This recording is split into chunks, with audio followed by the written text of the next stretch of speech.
In the name of the one holy and undivided Trinity, amen. Have a seat.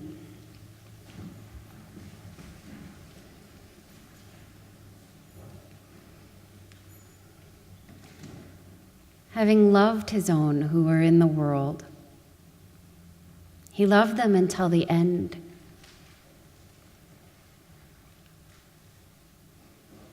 It's hard to stay put right up until the end of something. Aaron and I spent close to the first year of our relationship long distance. I was in Yakima with my mom, and she was in New York. We wrote and texted and calls, and when we'd have the luxury of a visit, we would always plan these good, fun things right up to the end, thinking we would really squeeze every last drop of fun we could out of the time we had together.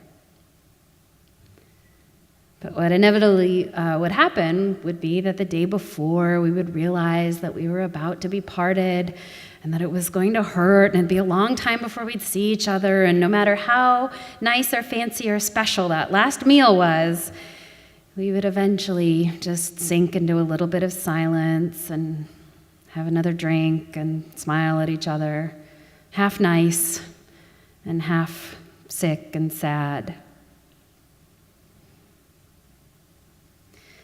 This last meal where Jesus talks about his body and blood has that dynamic going on, multiplied by a factor of God.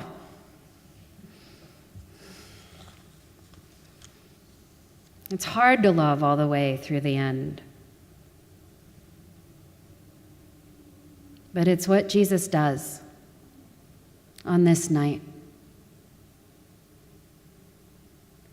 For those of us who can get stuck in our heads, there's something critical for us about Jesus stopping and saying, no. Tonight we're not thinking about it. We're not going to sit here and have feelings. We're not obsessing. Tonight, be with my body, and I will be with yours. I will take the dirtiest, weirdest part of your body and hold it close to me. We'll eat together. We'll feel the rich wine trace its way into our bellies. Tonight is us.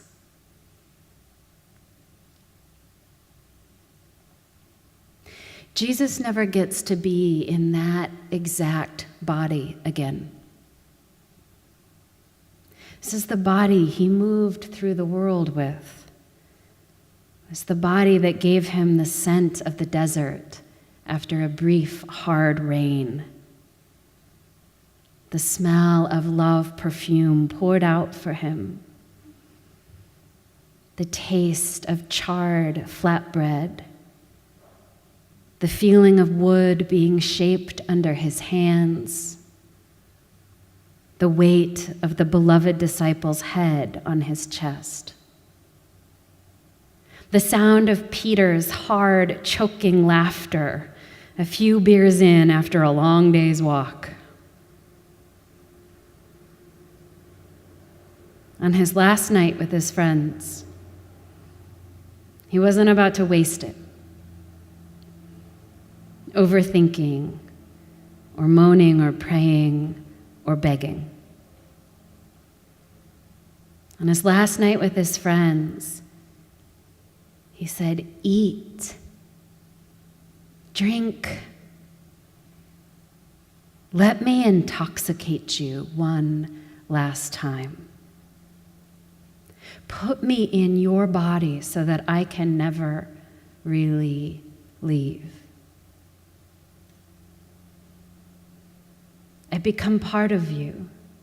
I become something that your very cells feast on. In a literal way, I am powering your body to survive the next few days. When I am on the cross in agony, I will also be in your body in joy. And the feet that I hold tonight will run away from me tomorrow. But we have tonight. And that's enough. It is enough.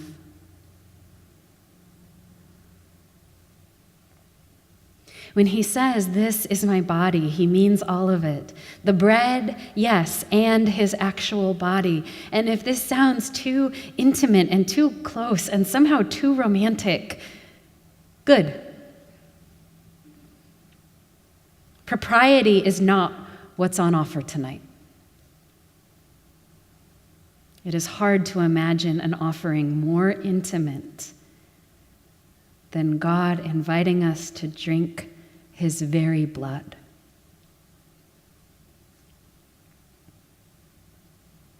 So tonight, take this. Take what you are offered. Crooked toes, bony ankles, veins, bread, wine, body, blood. It's all love. It's all love.